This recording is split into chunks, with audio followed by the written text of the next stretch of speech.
All right, let's go ahead and talk through some of the information necessary to complete this module folder 2B pre-lab. So this is another one where I've preloaded the link that goes along with the simulation. You do have to be careful here. I've had some people get confused on this one because they didn't look through the different sections here. So when we open the torque simulation, you have different options where you can go from there. We look carefully. Balance lab means we're looking at this central option. So click on that or you're going to get stuck. Then there's some instructions to get started here. Basically, I like to turn on all the boxes I can turn on. Here we need to turn off the supports so that this thing will actually move, right? Because if I have the supports on, I can throw weights wherever I want to, and then nothing's going to happen until I take the support away. Okay, so I want those off, and then I like to use marks. The ruler kind of gets in the way a little bit, I think, but marks are a little bit cleaner to read. Technically, you could just count, right? But I like to see the marks to make the numbers a little bit easier to track. Okay, so we have our basic setup ready. We want to go through, we want to determine the torque that would be created by taking a 5 kilogram set of bricks, so one of these smaller individual bricks, and throwing it out to the end of the seesaw. So notice that creates torque. We don't want to say that it falls down, but it falls down on that side. It rotates in that direction. So using force to cause a rotation is torque. And that's what we're studying here. To say that it just falls down, I think would imply like the whole setup broke and crashed down to the ground. Whereas again, like this just came down on one side. Okay, now torque in metric units is very specifically newtons times meters. So we have to be careful. Right now, this is measured in kilograms. So we need to use gravity in this, ideal simulation that says that it's on some perfect planet where gravity is exactly 10 and not 9.8. So, it makes the math a little bit easier here. So you might think, okay, well, 5 times 10 is 50. There's an answer, right? But be careful. Newtons times meters. Torque is going to be force and position. It's a different amount of torque to have the mass here, excuse me, all the way at the end. Notice that fell down relatively quickly versus here where it falls down very slowly. In fact, it won't even go all the way to the ground. So torque is related to force and position or leverage. So we need to take that 50 newtons from the weight that this converts to. Remember that it's 8 meters over from the end. So now 50 times 8, the proper torque is actually 400. Okay, and so if I want to make this level again, then I think obviously the easiest way to do this would be to do symmetry, right? Take another 5 kilograms, throw it on the other end. And so I think that makes this next part obvious that if this brick caused 400 Newton meters of torque, if this one's going to balance it, it also needs to make 400 Newton meters of torque. So equal and opposite, right? One's clockwise, one's counterclockwise. All is good. It's going to balance. But it doesn't have to be the same size brick. So we want to think about what's going to happen with 20 kilograms. Okay, so if you think about it a little bit, you'll realize that I can't take 20 kilograms and stick them out on the end because it falls down. What you might not immediately think about is if I bring it too close, the 5 kilograms in this case is going to seem too heavy because the leverage is wrong. So that's something we're going to want to think about. So let's read the question. A couple of questions together will help us work in that direction. But if I want to just figure out how much force comes from the 20 kilograms of bricks. So remember, we're going to use gravity as 10. So that's for any of these. Then that means that I'm at 20 kilograms times 10 meters per second squared will give us 200 newtons. So that is specifically just force for how much force or how much weight this is putting on the board. Okay, so then if I want to figure out where I need to put the 20 kilograms in order to make that balance, we have a few options. So if we remembered that we had 50 newtons times 8 meters on the one side, well, I suppose I don't need parentheses, I'm going to separate here. Then the 200 newtons from the other bricks times, we could just say for now, X position for where those other bricks will go. So this kind of brings everything together. 50 times 8 is 400 newtons times meters. Then here, we don't really know what's happening, so we can't combine this yet. But then if I want to get that X position by itself, or sometimes it's R for radius, or D for distance, or L for leverage, but if I want to solve for this thing, then I need that force to be divided over. And so you can see, I hope, where the units will partially cancel. Newtons here will cancel newtons there. We get meters left over, which makes sense because that's how we're measuring position. Excuse me. So then X for our position is going to be, well, technically you can cancel the zeros if you want. So either 400 divided by 200 or 4 divided by 2. You can think of it either way. That's going to give you the same answer. And we'll have a position of 2 with meters left over as the units. Sorry. Okay, so let's try it then. Our answer choices were basically the even numbers 2, 4, 6, 8. We already tried 8. We tried technically 1 and that didn't work. But let's try going in, right? 6 is still too long. 4 is slower, so that's closer. So 2 works. All right, and you can kind of eyeball these. There's a way to sort of estimate and go a bit faster. If there's only one pivot point, then these are under the influence of the same gravity. We don't have that external additional consideration of multiple pivot points. Then technically you can balance, all right, 5 times 8 is 40, 20 times 2 is 40, and that's a way of sort of canceling gravity and eyeballing the situation. But we tried it, we calculated it, and it did work. That's going to be 2 meters. Now, if we do the same thing, but with 10 kilograms of bricks, well, let's think about this. We can set up and we can solve the whole thing again, or we can take it and we can try it. Again, these were all even numbers, so 10 didn't, or sorry, 8 didn't work, 2 didn't work, 6 didn't work, but 4. Whether you convert to newtons times meters, or if you eyeball the numbers, 5 times 8 and 10 times 4 is equivalent, these are going to balance each other.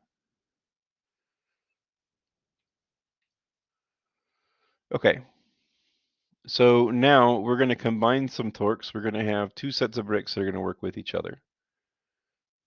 So we're going to take 10 kilograms and put it at the 3 meter mark over here, and then take these and scoot them into the 6 meter mark on the same side. Now, technically, if I put them opposite sides, it would have balanced that way. But if we put them on the same side together, then hopefully it's obvious that there's no chance that they're going to balance. They're both creating torque around in that direction. All right, and so let's clear this away. And let's see what we can do with this. So if we look at what's here, the question's trying to get us to find out how much torque needs to be produced. Well, basically, if I can find out how much torque is this making now, then I need the same amount of torque on the other side. Be careful with torque. You need to have the actual weight or force that's here for a proper torque. So remember, it's not 5 kilograms, but it's 5 kilograms times 10 meters per second squared, or 50 newtons. Same thing, 10 kilograms will turn into 100 newtons. So say I have 100 newtons multiplied by its position at 3 meters. Oops, not equal, but plus because they're working with each other. Then I have 50 newtons that comes from 5 kilograms, excuse me, at 6 meters. And then that's equal to whatever it does later. We'll find out in the next question or two. All right, so the one set of bricks is going to make 300 Newton meters of torque, and the other one's also going to make 300. So remember, we saw that we were going to balance each other if they were on opposite sides, but if they're on the same side of the pivot point, then they're going to work with each other and create more torque. A total of 600. So that's how much torque is going around in this direction. So we would need to do the same amount in the other direction in order to try to balance it. Question is, how can we do that with 15 kilograms of bricks? So if I take 15 kilograms and I throw them in the wrong spot, then either it'll overbalance or it won't be strong enough. So there's some correct position. Okay, so keep in mind 15 kilograms multiplied by 10 for gravity for this ideal planet, we'd have 150 newtons. Multiplied by some position we don't know. We don't really know what that's going to do yet, so we'll drag it back down. And then finally, that's going to give us an option to solve. So if I want to get this x by itself, I'm trying to isolate this variable that we've brought in, then I need this part to go away. And so we can cancel out some units. If you want to, you can slightly simplify numbers as well. So you can cut off a 0, reduce by 5, or divide out manually. It's up to you. But we will eventually find that x is equal to 4 meters. And so if we try that, 1 was too little, 8 was too much. Hopefully this is going to balance. And there we go. Okay, 8. We're going to do something similar, 10, 5, 15, 3. So this one to here, this one to here, and for right now, that one just off. Okay, now the order of the questions here, maybe I should have put this one in a slightly different spot, but we've made some amount of torque from this. Technically, we're not going to pay attention to what yet. So the left-hand side, I like to make it balanced with how the stuff arranges on the seesaw or the pivot point. But for the left-hand side, we're going to have something plus something equals something plus something on the right-hand side. We don't really know what any of this is doing yet. So let's take a moment, probably back up to about here because I can fill in some partial numbers, but let's see what's going on. Okay, so I built the first part, and then now step 2, we're going to take 5 kilograms of bricks and place them 7 meters over. There was a hint that this was not going to fully balance. In previous semesters, I had many student emails about how the assignment was broken. It's not supposed to balance here. It'll balance later. Okay, but what we're looking at, remember 5 kilograms, because of the ideal gravity on this one, 5 times 10 will make 50 newtons, multiplied by that position of 7 meters. Now, I already know what's coming, so I'm going to leave some space here, but eventually we're going to fill in and we're going to have a second thing over there, right? Because it's not balanced now, but we want it to be eventually. So the only part of this that I can solve for now is that one torque. This makes 350 newtons times meters, which thankfully is an answer choice. Okay, so then I need to know, once I've done that, so I found out how much torque is going to be created there. That's going to cancel part of the torque that happens on the other side. Now I need to figure out how much more torque is required to actually make this fully balance. So this is where I have to be a little bit more careful and have to run all of the numbers. 15 kilograms will turn into 150 newtons here. So let me color code to show this part. 150 newtons. That's for the 15 kilograms. So notice that that's at position 3. It's 3 meters over. And that's going to make some amount of torque on its own. Then 10 kilograms turns into 100 newtons. So that's the force, 100 newtons, multiplied by the position it has to make torque. And then we don't know, we're trying to find it, what is that eventually going to do? Okay, well, we can work this down a bit. Multiply and define that first full torque will be 450 newtons times meters, and then 100 times 5, 500 newtons times meters. Okay, so we can finish out one part of this. We can find the total torque here, so 950 newtons times meters. And what we know from this is that there's 350 newtons times meters plus something here. And so if I find the difference, I can figure out what's left over. I can figure out how much torque I want to make, and then I can use that to eventually find a position and set everything where it needs to go. So let's try that. We're going to subtract away the 350 Newton meters of torque that we already have. Take it away from both sides so that we can balance. That's going to cancel as a full term. These units are not going to cancel because we're subtracting and not dividing this time. And so our unknown torque is going to be that difference, which is 600 newtons times meters. So hopefully that's an answer. There it is.